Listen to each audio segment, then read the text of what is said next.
नमस्ते छात्र। पिछले वर्ग में हमने एक पद्य पढ़े थे। इस पद्य के आधा भाग को पिछले वर्ग में पढ़े थे। अब हम इस पद्य के बाकी आधा भाग को पढ़ लेंगे। इस पद्य के कवि का नाम है श्री सूरदास जी हैं। सूरदास जी अपने मन में दुर्जन संगति छोड़ देने को कहते हैं। जो भगवान से विमुख हैं, अर्थात जो भगवान को नहीं मानता, वही दुर्जन कल है। कल का अर्थ दुष्ट है। कवि कहते हैं कि सूरदास जी कहते हैं कि हे मन, जो भगवान से विमुख रहता है उसकी संगति छोड़ देना। जिसके साथ रहने से दुर्बुद्धि पैदा होती है और भगवत भजन में विघ्न पड़ता है, उसका संग छोड़ देना चाहिए। उसका संग छोड़ देना चाहिए। अब हम इस पद्य के बाकी आधा भाग के भावार्थ को पढ़ लेंगे। पिछले वर्ग में ये पद्य पढ़े थे। इस पद्य को और एक बार पढ़कर दिखाती हूँ। चांडी मन हरि विमुखन को संग, जाके संग कुबुद्धि उपजात है परत भजन में बंग। काहि कहा कपूर चुगाए, स्वान निगवाये गंग। कर को कहा अर्कजा लेपन, मरकट भूषण अंग। पाहन पतित बान नगी बेंदत, रीतव करत निशंग। सूरदास कल कारी कामरी, चढ़त न दूजव रंग। स्वान करते कुत्ता, कर करते गधा, मरकट करते बंदर। कवि कहते हैं कि क्या कौवे को कर्पूर खिलाने से वह सफेद बनेगा? नहीं, वह सफेद नहीं बनेगा। कौवा का रंग काला है। कौवे को कर्पूर खिलाने से वह सफेद नहीं बनेगा। कवि पूछते हैं कि क्या कौवे को कर्पूर खिलाने से वह सफेद बनेगा? चुगाए, इसका अर्थ है चुगाना, इसका अर्थ है खिलाना। कर्पूर खिलाने से वह सफेद बनेगा? नहीं, वह सफेद नहीं बनेगा। कौवा का रंग काला है। कौवे को कर्पूर खिलाने से वह सफेद बनेगा? नहीं, वह सफेद नहीं बनेगा। स्वान निगवाये गंग। स्वान करते कुत्ता। कुत्ते को गंगा में नगाने से क्या वह पवित्र बनेगा? ऐसा प्रश्न पूछते हैं। कर को कहा अर्गजा लेपन। अर्गजा करते चंदा, केसर आदि मिलाकर किया हुआ सुगंधित लेप। और एक बार बताती हूँ। अर्गजा करते अर्गजा, इसका अर्थ है चंदा, केसर चंदा, केसर आदि मिलाकर किया हुआ सुगंधित लेप। गधे के बदन पर, कर करते गधा, गधे के बदन पर चंदन आदि सुगंधित द्रव्य लगाने से क्या फायदा होगा?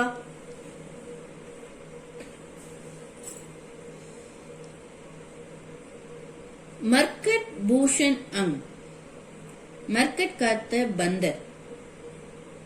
बंदर के अवयवों में आभूषण पहनाने से क्या वह सुंदर दिखेगा? नहीं, यही उत्तर है।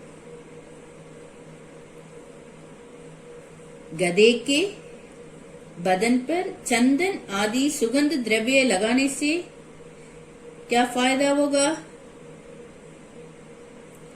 नहीं, फायदा नहीं होगा। बंदर के अवयव में आभूषण पहनाने से क्या वह सुंदर दिखेगा? नहीं, यही इस प्रश्न का उत्तर है।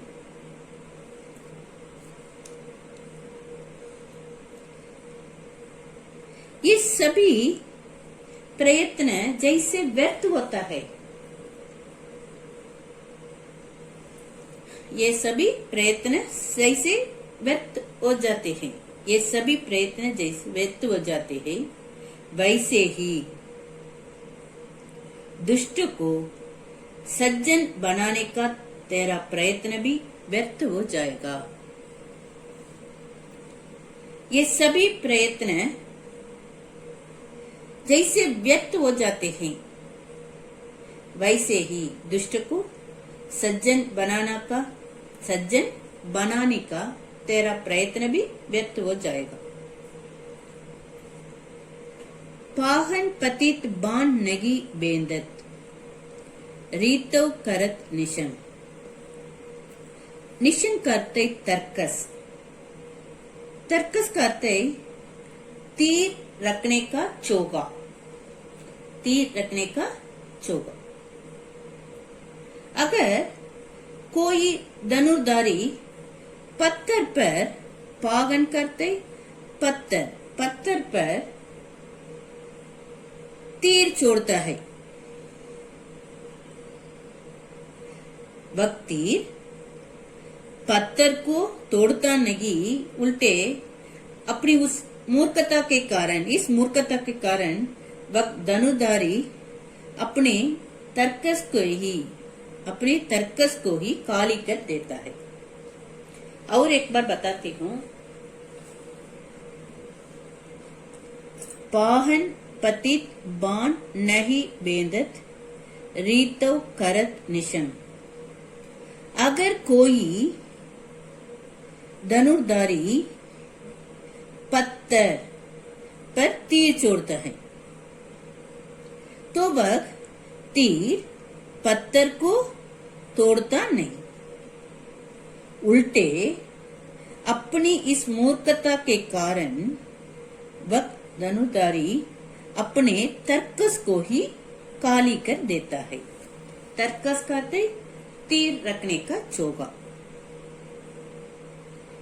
हे मन, सूरदास कल कारी कामरी चढ़त न दूजो रंग।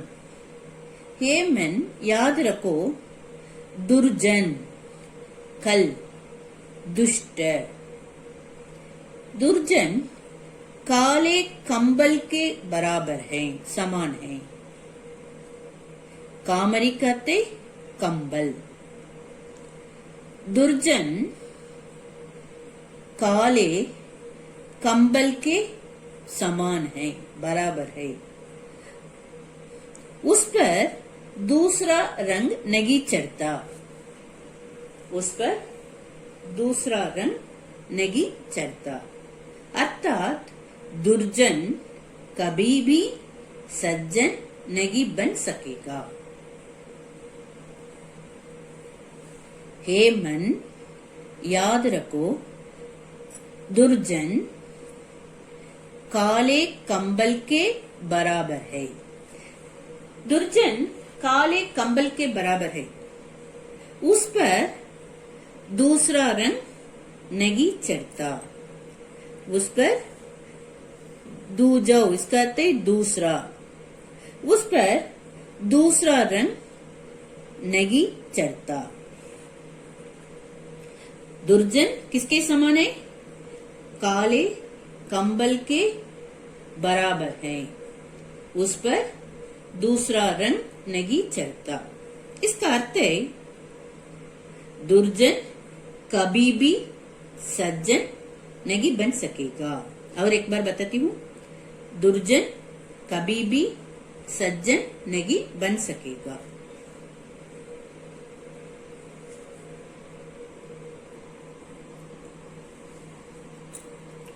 शब्दार्थ को एक बार पढ़कर दिखाती हूँ, अच्छी तरह सुनिए।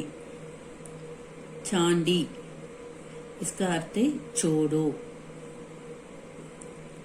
हरि विमुक्तन कोसम, इसका अर्थ है ईश्वर विरोधी के साथ। जाके, इसका अर्थ है जिसके। कुबुद्धि, दुर्बुद्धि। उपजती हैं, पैदा होते हैं। परत भजन में भंग, भगवत भजन में विघ्न पड़ता है। चुगाना, खिलाना। स्वान, कुत्ता। निग्वाना, स्नान कराना।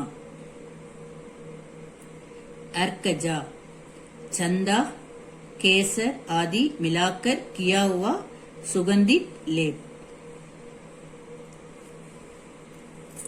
मरकट, बंदर। पाहन, पत्थर।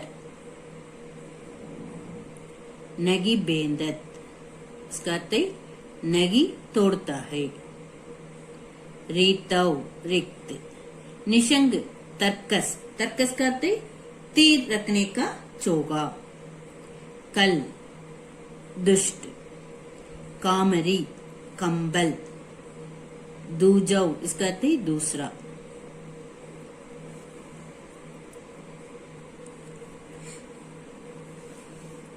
निम्नलिखित प्रश्नों का उत्तर दीजिए। सूरदास क्यों ईश्वर विरोधी के संग को छोड़ने की बात कहते हैं? क्या कौवा सफेद हो सकता है? इस पद्य के माध्यम से सूर क्या कहना चाहते हैं? गधा, कुत्ता, कौवा आदि के उदाहरण के द्वारा सूरदास क्या उपदेश देना चाहते हैं? पत्थर पर तीर चलाने का नतीजा क्या होता है? काले कंबल पर दूसरा रंग नहीं चढ़ता। यज्ञ क्यों कहा गया है? बंदर के अंगों में आभूषण पहनाने से वह सुंदर दिखेगा नहीं। सूरदास ने किसके लिए यह उदाहरण दिया है? इधर 6 प्रश्न हैं। ये 6 प्रश्न के उत्तर को अच्छी तरह पढ़िए। गृह कार्य, इस पद्य को अच्छी तरह एक बार लिखिए। जिस तरह पुस्तक में है वैसे ही लिखना। इस पद्य को अच्छी तरह पढ़िए और एक बार अच्छी तरह लिखिए।